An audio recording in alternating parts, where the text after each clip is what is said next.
Good afternoon, everybody, and welcome to At the Book, powered by bet.nola.com. I'm Zach Ewing, along with Jim Derry and our producer, Devin Jackson, welcoming you to another episode of At the Book, where we look ahead at the football weekend with a betting twist, with a Louisiana twist, here on bet.nola.com. And hey, listen, the first thing we got to do is talk just a little bit about tonight's game. The weekend opens up with the Washington football team hosting the New York Football Giants. And if you look at the betting line, this one might be kind of dreary. It has the lowest total of any NFL game this weekend, just 40.5. Washington is a 3-point favorite, even though Ryan Fitzpatrick, Fitzmagic, is not playing tonight. He's hurt, and it'll be the Taylor Heineke show. Jim, what do you make of that?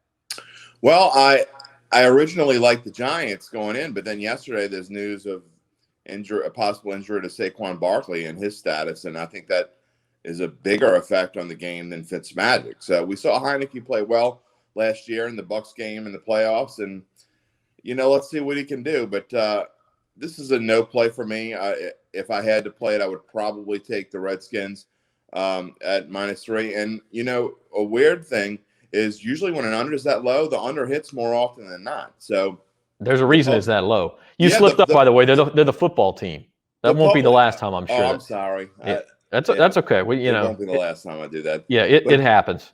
Many years of training. The public tends to take the over when they see unders that low because they think it's a great bargain, and I'm going to go the other way. So I'd rather take the under than take the football team. There is one other game tonight on the college side, and it does have local interest, so we'll talk about that. The UL Raging Cajuns are at home, and they've gotten off to a slow start, quite frankly. They went to Texas. That was kind of a big spotlight game, lost that game, didn't cover the spread, then came home and played Nichols last week, didn't cover the spread by 3 touchdowns. They only won that game by 3 points, and the spread, I think, was 26. So they're a little bit surprising that they're getting 20 points at chalk here against the Ohio Bobcats.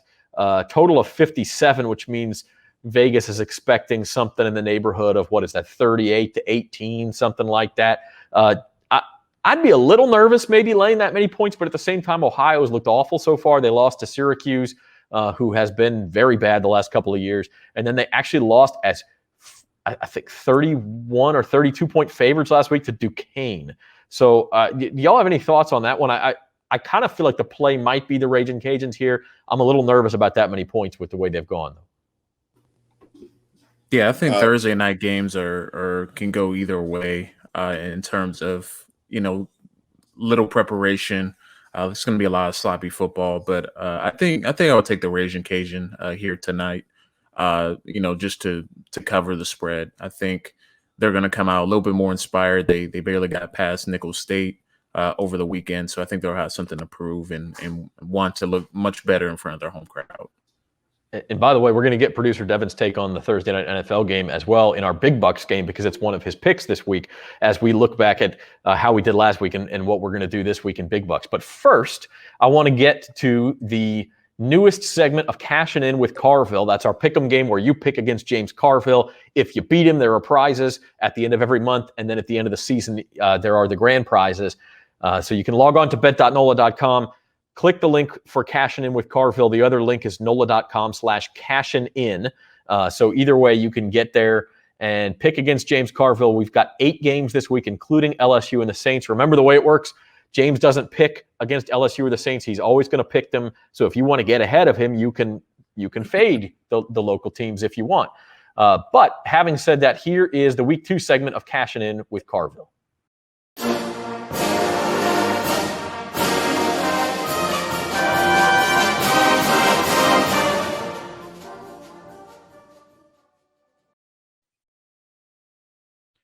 Zach Ewing here with the Week 2 episode of Cashin' In with Carville, alongside the one and only James Carville, who we've got some exciting things to talk about this week now.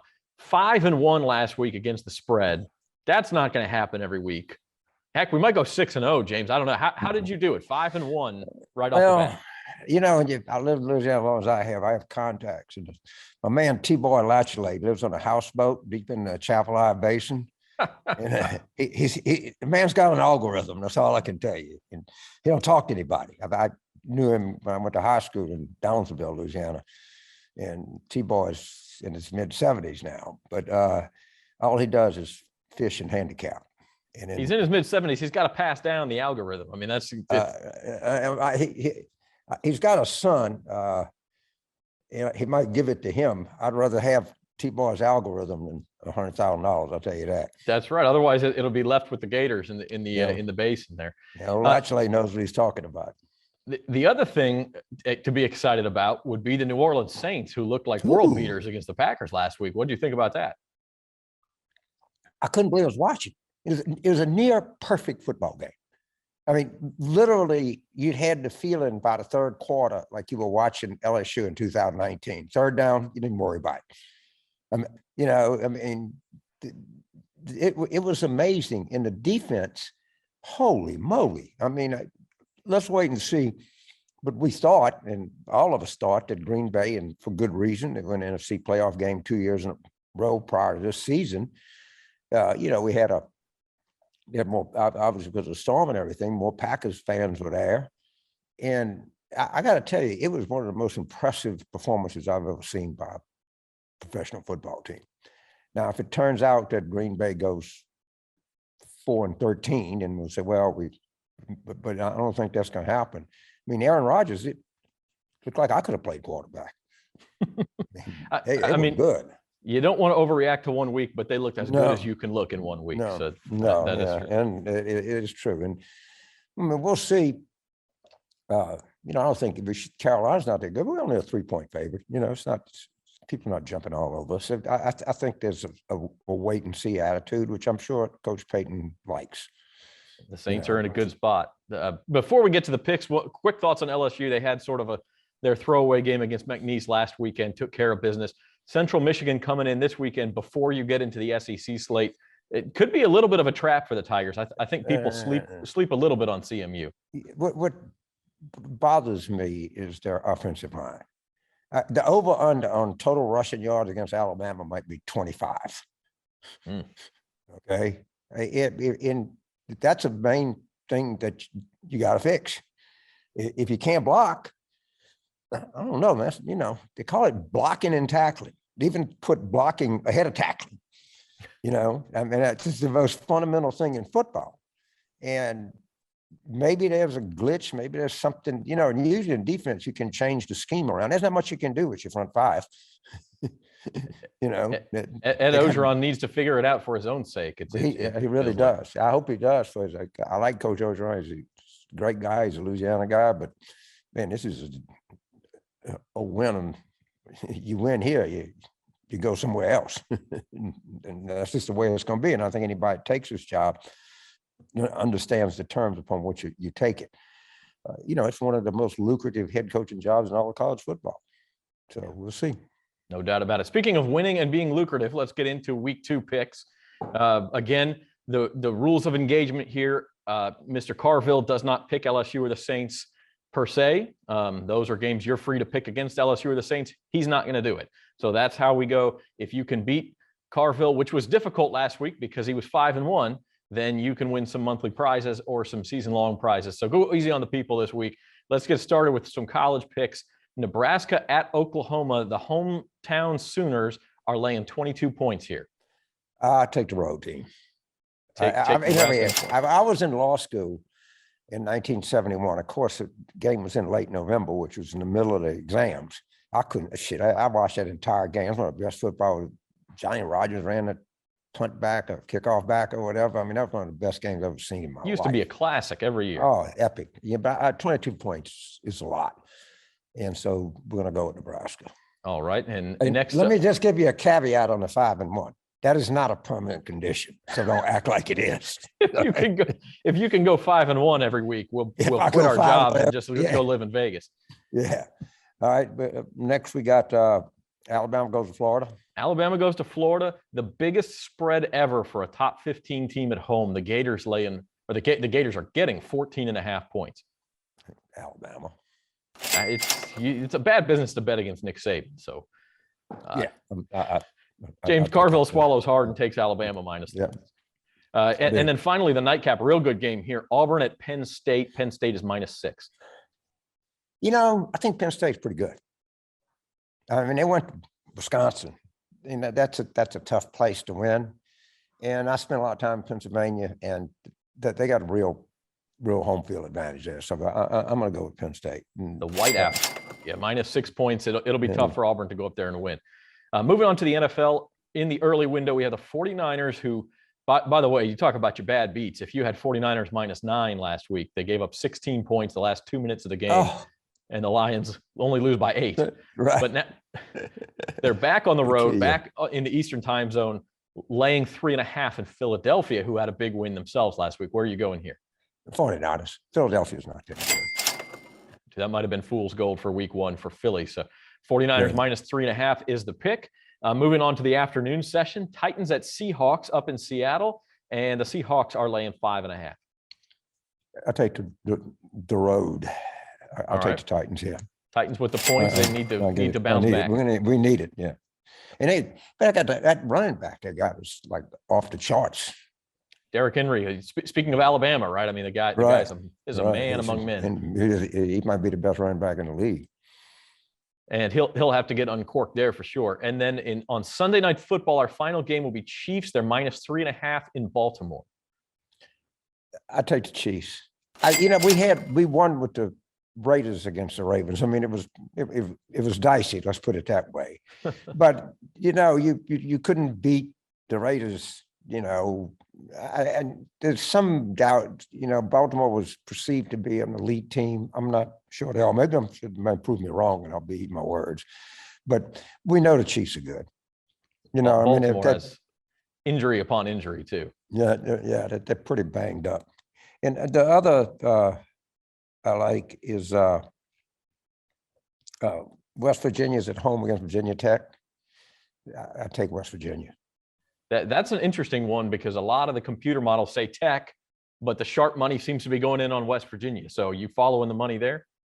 Yeah, a little bit. It looks weird. When something looks too good to be true, then it is too good to be true. I mean, there's an element of contrarian in me. If you go and you look at the line, and it's always the old line is, always take 7.5, but not 6.5, because they're just dying. And a 7.5 point line is they're just dying for you, to take the 7.5 side. I mean, that's the greatest sucker line in the world. Words of wisdom from James Carville. You got to be willing to. Go ahead. You got to be willing to zag when they want you to zig. In other words. Yeah, you can figure what they're doing. And then Florida State goes to Wake Forest, all right, and they're +5.5. All right, I'm gonna be the sucker. I'm gonna walk into this trap and take Florida State.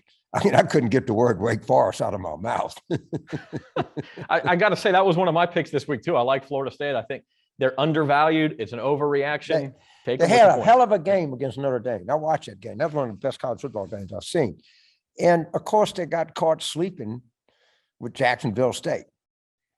And they're going back and they got something to prove. Yep. And that was a short week against Jacksonville State. Now they've had a full week. So all of those sort of things. So a little lanyap from James. Again, to recap the picks this week, he's got the dog, Nebraska, +22 at Oklahoma. He's taken Alabama -14.5 at Florida. Penn State -6 against Auburn. Taking the 49ers, the Titans, and the Chiefs, 3 road teams in the NFL. So those are cashing in with Carville picks for week 2. James, we appreciate so much you taking the time. Well, just remember, old T-Bar don't need a COVID shot. You don't need, he's not coming into contact with anything but alligators. He's out there in the sticks. That's right. He's out there in the sticks. All right, James, we'll see you next week. You bet. Okay, thank you.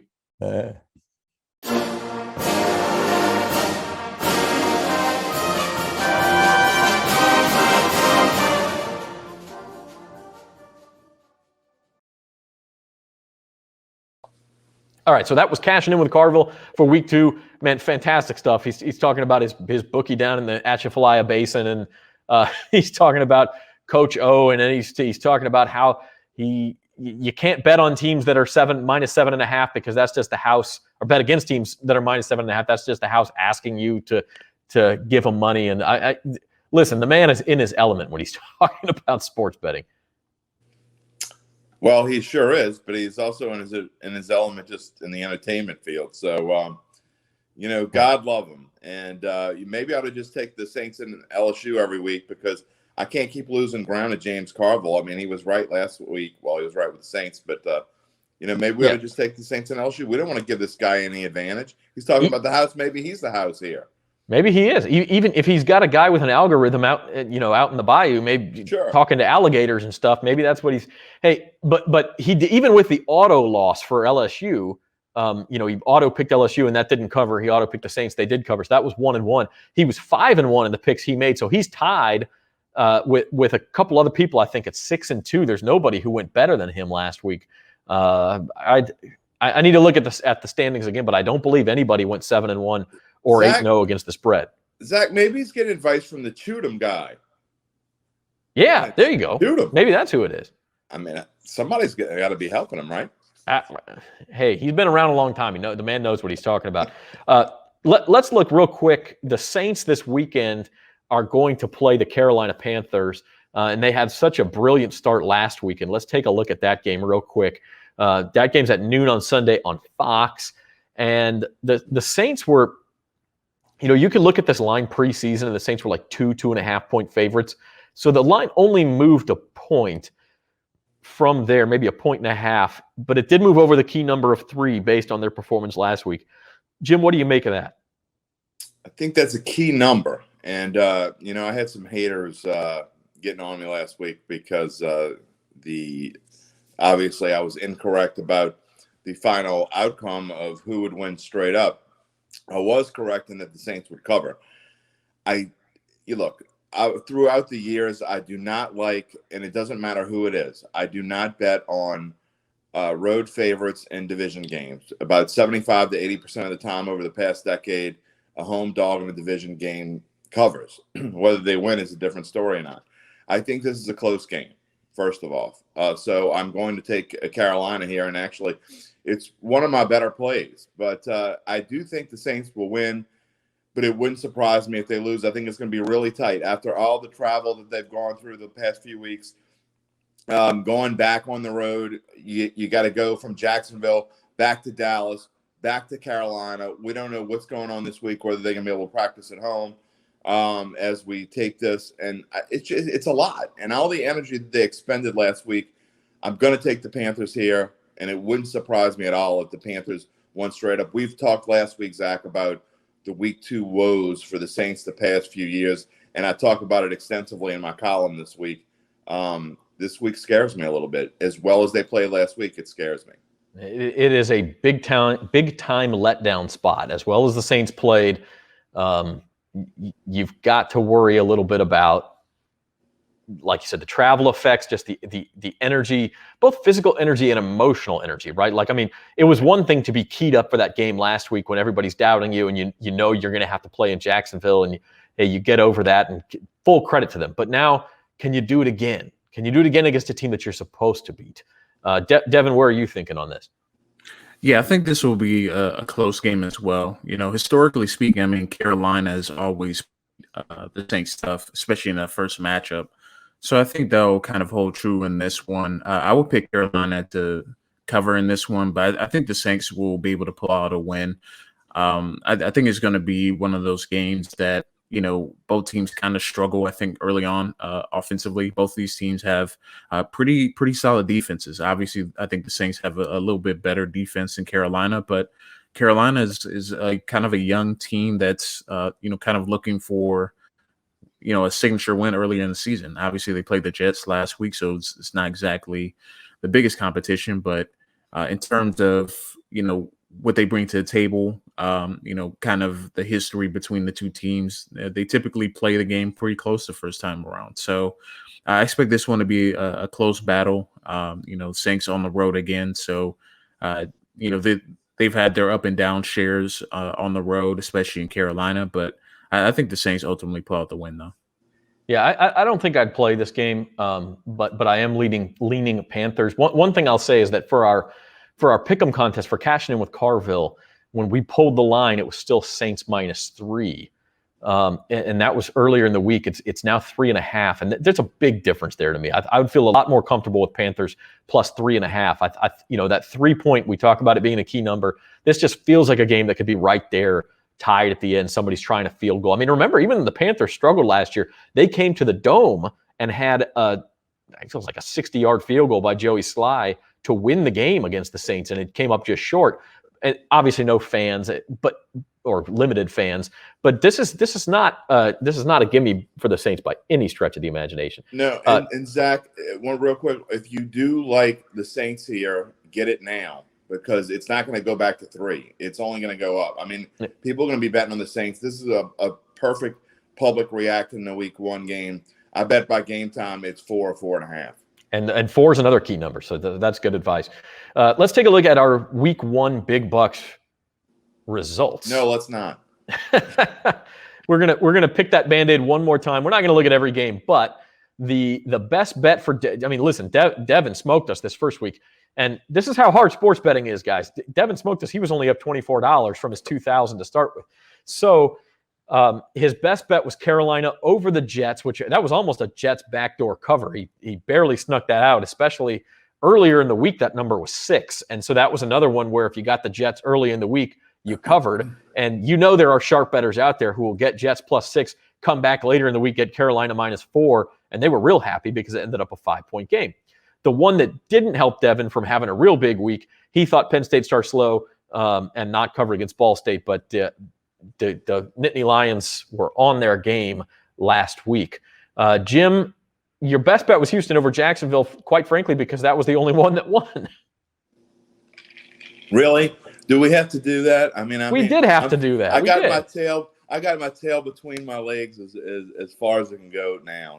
That was a good pick. Houston covered by 4 touchdowns. So no, all joking aside, I'm upset with myself that I didn't put more on Houston there, and I'm upset that I didn't take the money line, because I think Jacksonville laying points on the road in any game anywhere was just silly, and so I should have put money on the money line as well and could have made some nice bucks there.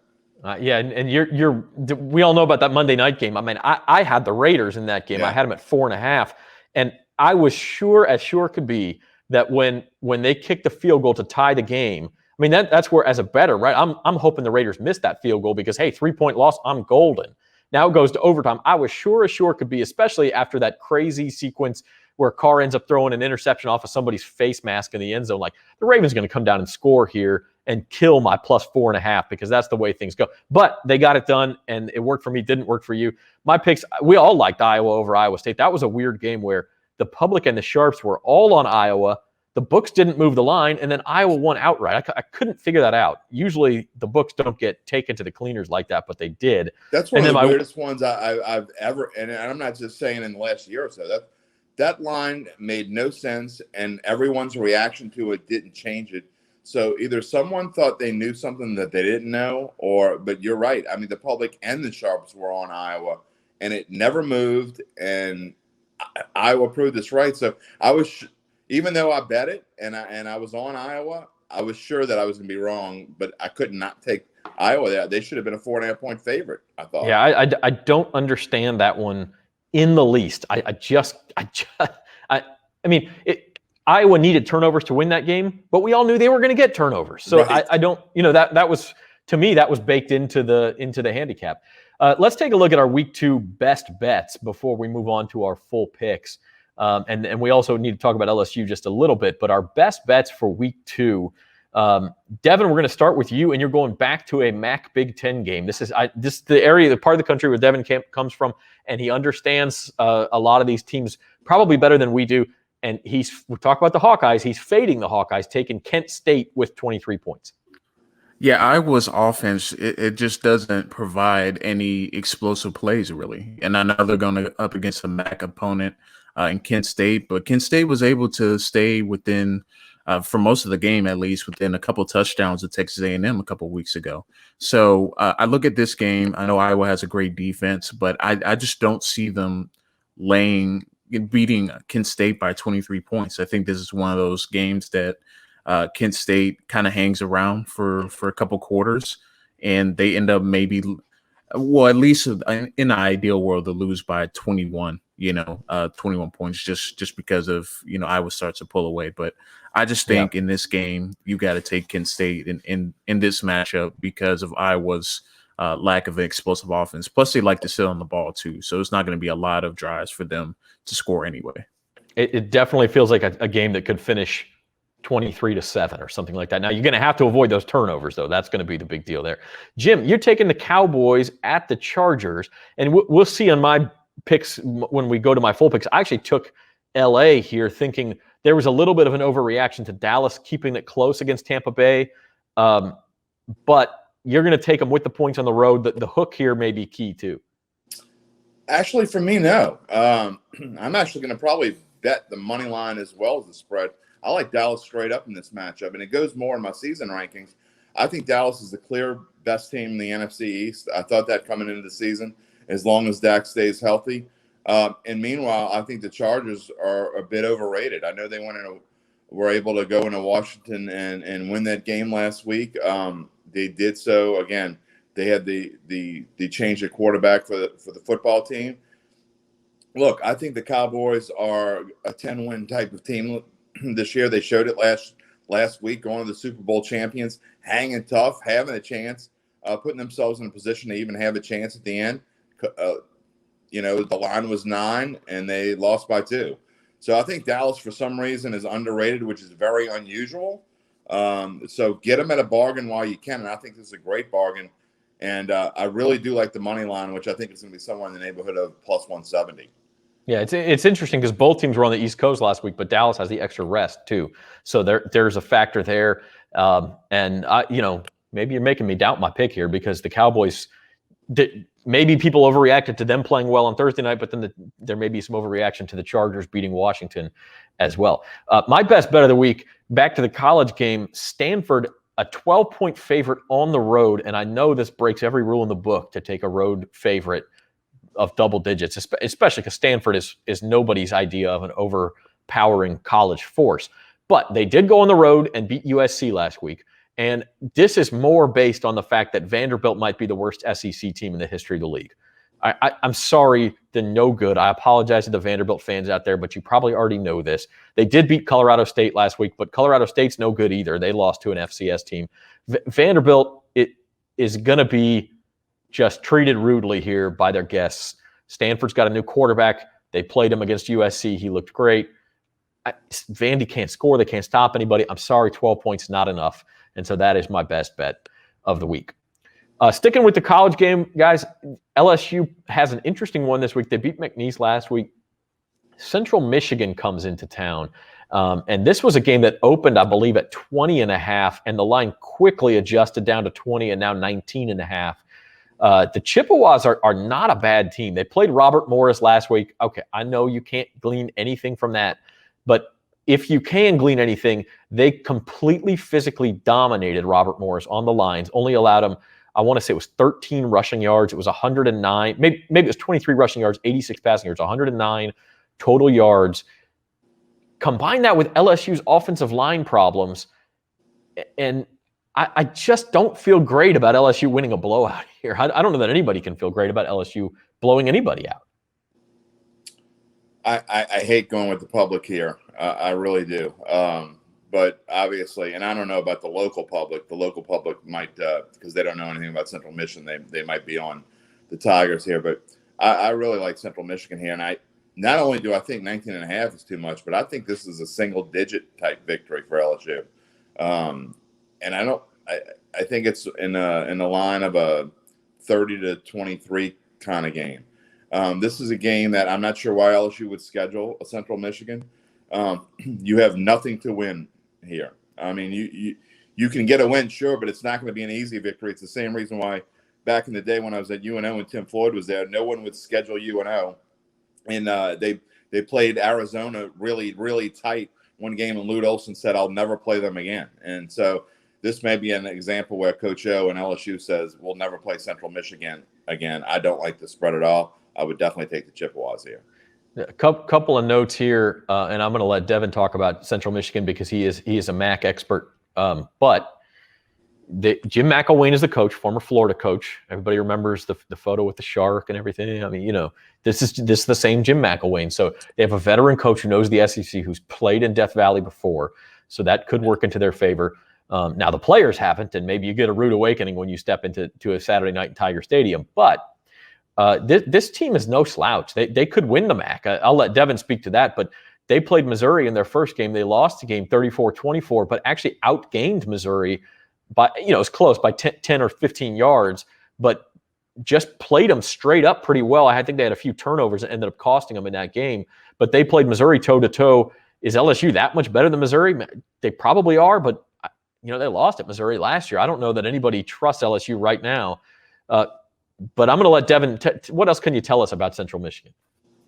Yeah, they have a transfer quarterback, I think, from Washington that's starting this season, and he threw the ball all over the yard against Missouri, and they have two pretty good corners. They have a solid secondary, so I was surprised, once they played Missouri, that they were able to kind of stay neck and neck with them and move the ball up and down the field. And we know LSU's defense has some holes in them, specifically, trying to move, side to side to match up with some of the motions and things like that. Central Michigan has a few players offensively that, kind of are some speed guys that can test the waters. I don't expect them to throw out like Derek Stingley or Eli Ricks or the LSU secondary, but I think they can find some holes and gash the LSU defense a little bit in the run game. So I wouldn't be surprised if Central Michigan stuck around for a good portion of the game. I think, like you said, he got Jim McElwain. He's very experienced coaching up against LSU. So I think Central Michigan has a real shot here to make this an interesting game. I don't think they'll win the game, but I think they'll definitely cover the spread, and that 19.5-point spread I think is a little bit too much for this type of game, considering how well they played against Missouri.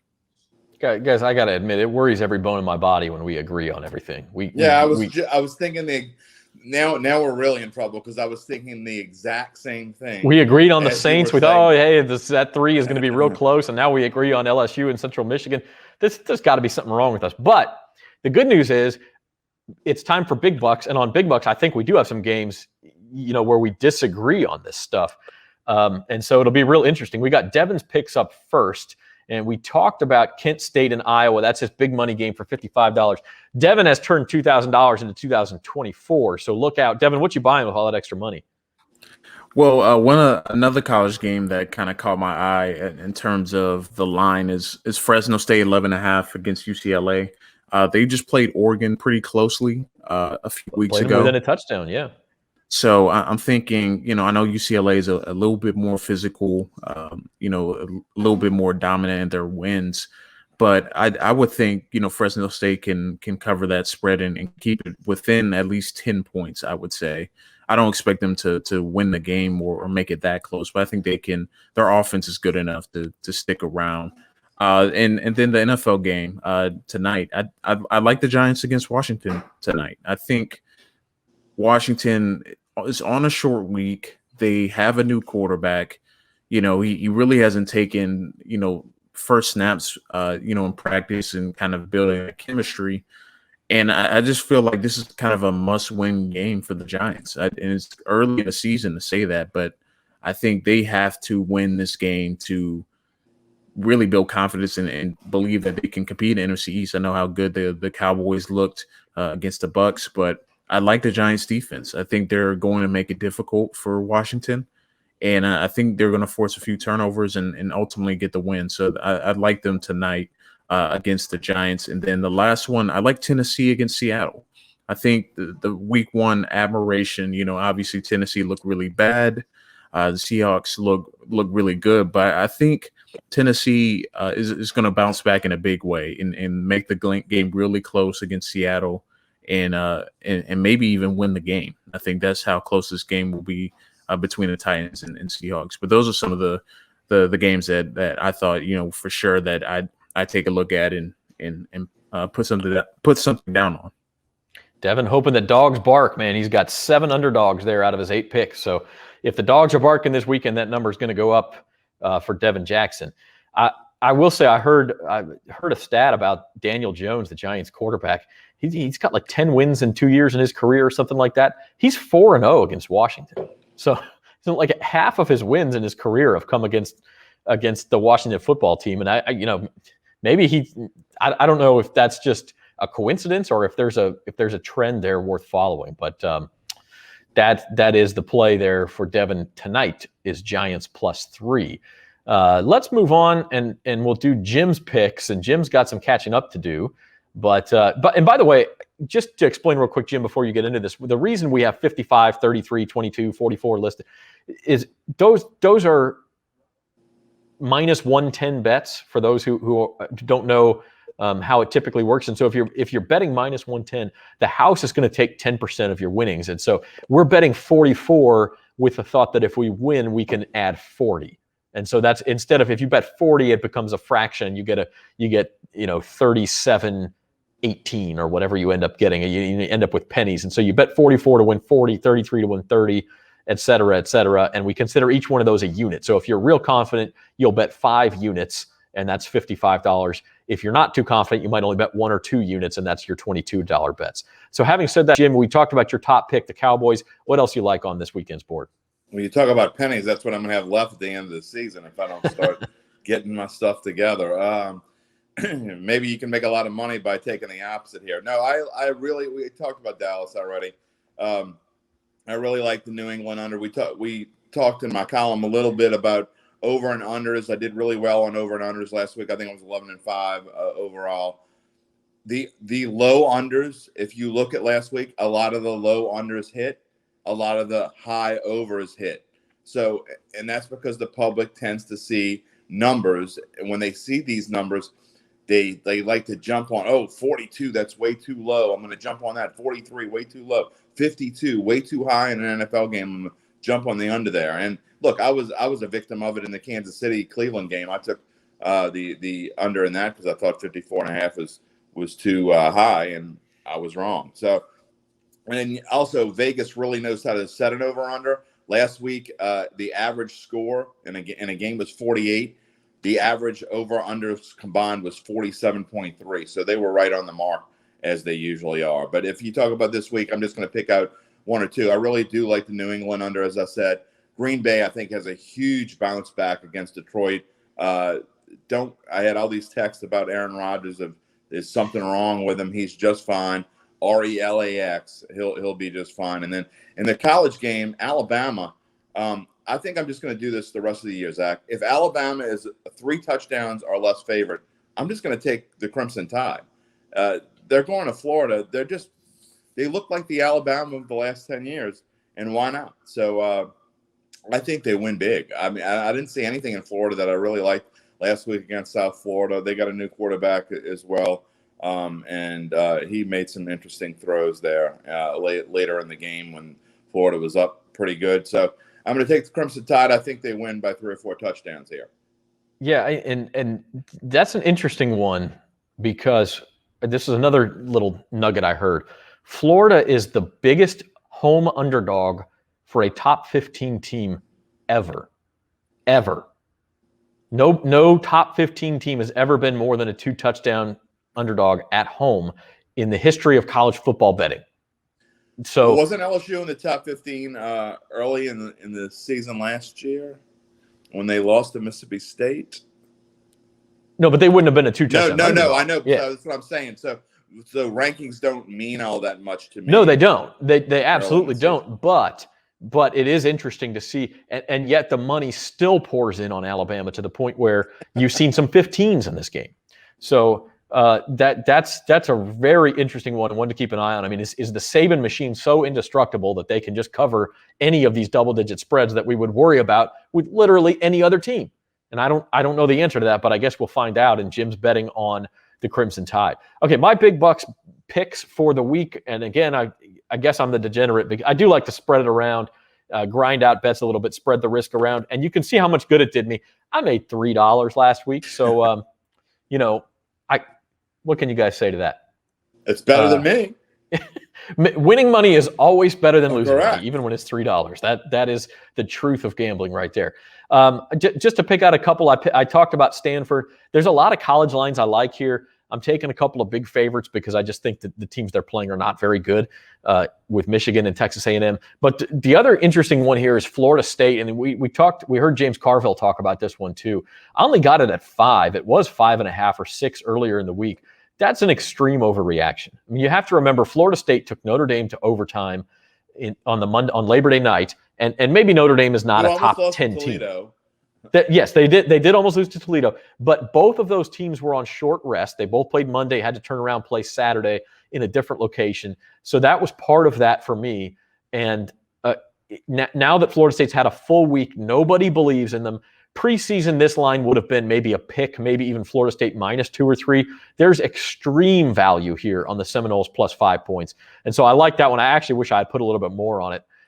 But I also, having watched them lose to Jacksonville State, didn't want to risk too much, which is understandable. And then in the NFL, a couple of games I like. I talked about the Cowboys maybe being overvalued, so that's a spot where we disagree.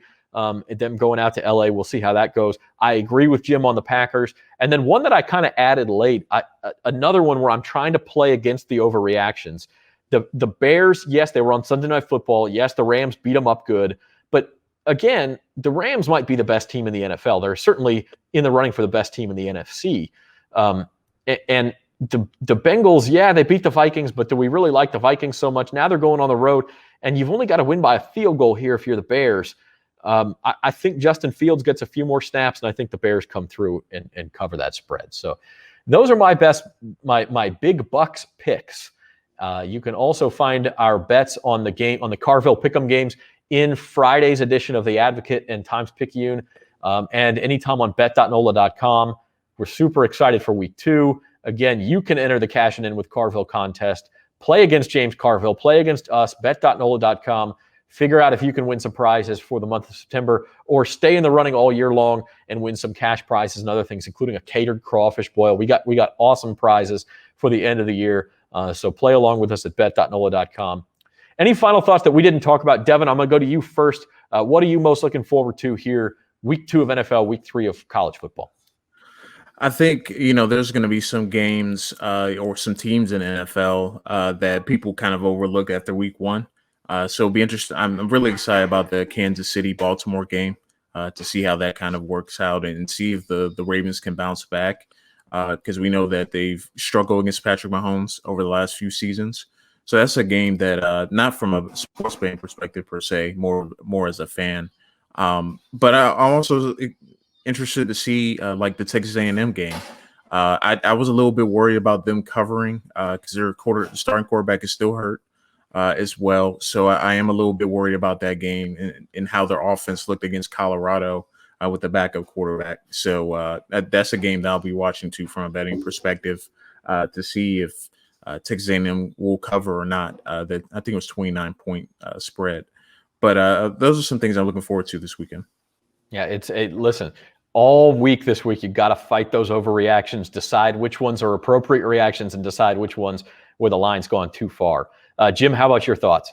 You just kind of stole my thunder. I want to see how the overreactions play out this week. I think this week 2 is probably going to be a good week for Vegas. One would think, because they always make money off those overreactions. And we talked about the Cowboys. I'm really interested to see how they come off of that week 1 game against the Bucs, having to travel 2 weeks in a row.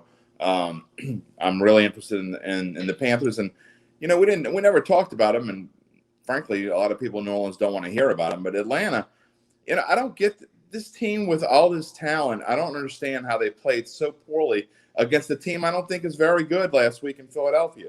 So I'm interested to see if they are able to go to Tampa Bay. I don't think they can win there, but I do think that they can play well. The Falcons, to me, are a sneaky pick because that's probably a line that at 12.5 as I took it. I didn't look at it today, but I got to think that's going to go to the 13.5 range. So overreaction in week 2 usually start to play themselves out, and people say, "Ooh, maybe Aaron Rodgers isn't done after all." So he gets a healthy dose of the Lions on Monday night this week, and for anyone that has any Packers on Monday night, they ought to have a good week this week.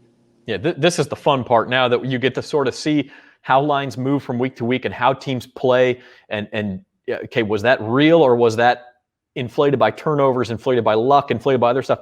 And you get to play against those lines. That's the fun part. Sports betting is coming in Louisiana. We expect some news soon.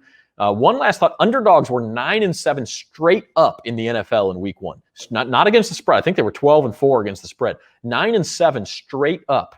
That will not happen this week. I'm guaranteeing you that.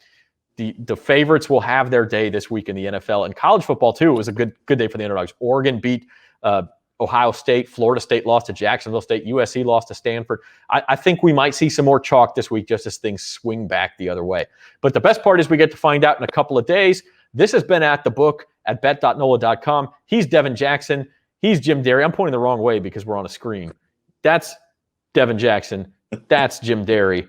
This is At the Book, and we'll see y'all next week.